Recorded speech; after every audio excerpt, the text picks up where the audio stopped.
Have you ever felt that you were the only one in the relationship that appeared to care about personal finance and investing? Or that you had no idea what your partner is doing in terms of their finances and you find it impossible to talk about shared goals? Let's lay out in this video some strategies to approach discussing personal finance in a relationship, as well as the evidence as to how this could lead to better relationship satisfaction as well as long-term financial health. Hi, I'm Dr. Dang and you're watching The Financial Neurologist. I'm a board-certified physician turned financial nerd, and together we'll take an evidence-based approach to personal finance.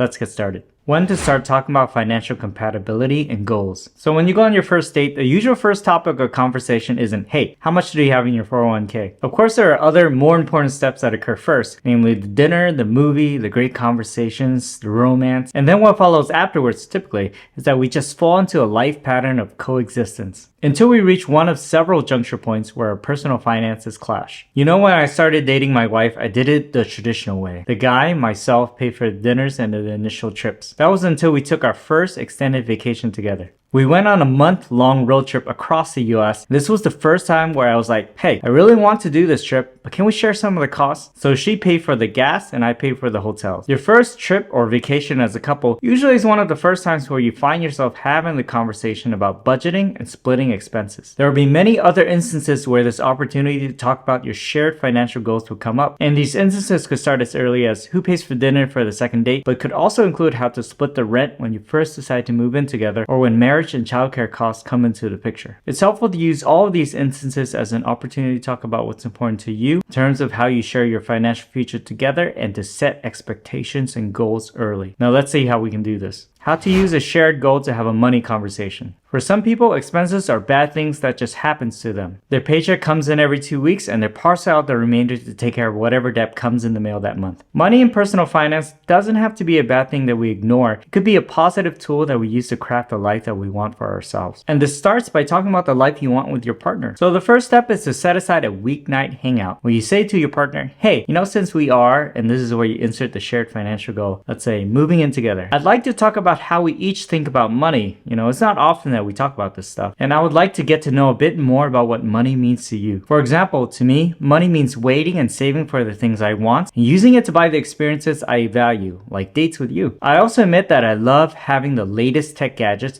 and I might overspend a bit in these categories. Also, I'll admit I don't care at all about the clothes that I wear or about branded products, so I don't spend much in those categories. What does money mean to you, and what are some of the things that you value about having money? You see the interplay between using your shared financial goal as a springboard to talk about how you use money, and by sharing personal examples of what you value, to have your partner open up about the things they also value. This is also a good time to not be judgmental. It's easy to look at how another person lives their life and say, oh, that's a waste of money. But we are all different and we value different things. This is also a good time to get to know what your partner likes to spend on, and correspondingly to start the process of understanding and respecting these values. Next, talk about shared goals. As you integrate your life together through the stage of dating, cohabitating, marriage, and maybe kids or pets, you'll find that there are many steps along the way where you'll be revisiting how to share finances. It's good here to talk together about a shared vision for your future together before you get into the technical aspects of shared accounts, investments, big purchases, etc. Like, what kind of life would you want to have together? Do we want to eat out at restaurants 3 times a week or make amazing meals at home with each other? Do we want to travel to international locations several times a year, or do we prefer to take local weekend trips with family? Would we want to own a home or just rent a home? Do we want 1 kid, 2 kids, or no kid? And when do we want to retire? You might find that you share a lot of these values together. While there may be a few differences, it's really important to get on the same page now. That being said, these things can and will change in the future,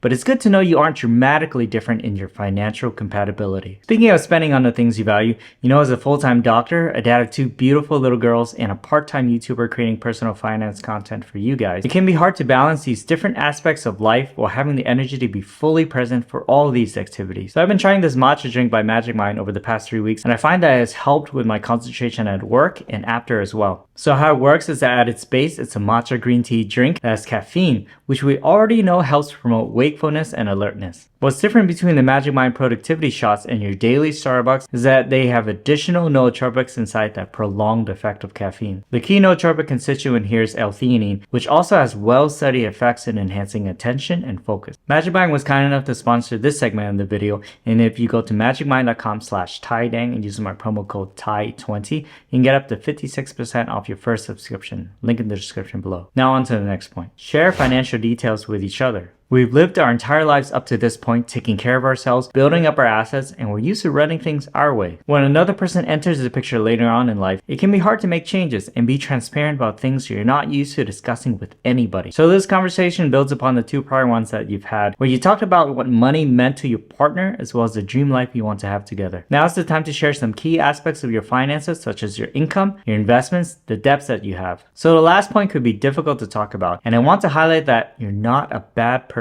if you carry debt. I had hundreds of thousands of dollars in student loan debt myself. But it's good to be honest about your financial picture early on in the relationship because it would educate so many future decisions you make together. Your partner needs to know the income you make because this determines what they can expect your proportional contribution to shared expenses would be. They need to know how much debt you have so that you could work together instead of alone in addressing this debt. See how this works? So I've seen some financial interviews where one partner has tens of thousands of dollars in credit card debt that they hide from their other partner. Having debt doesn't make you a bad person, but hiding it is a form of financial infidelity and would break down the trust needed in a healthy relationship. So I'll tell you a story here. My wife and I planned on saving up for a down payment for our house, and we both agreed upon contributing a certain amount to our joint savings account. But after half a year or so, my wife noticed our account wasn't growing much. What was happening was that even though my wife was making more money than me at the time, I was still covering all of our restaurant costs on my resident salary, and I also pay for a lot of other fixed costs such as rent near my place of training and long commuting costs. I didn't know how to tell her that I couldn't afford to do this as well as contribute to our joint savings, as I was having to dip into my personal savings to cover these expenses. Not being more transparent about my salary and expenses cost me, not only in terms of my ability to save, but also her trust in my ability to contribute. This is something I'm still working on, but trust me,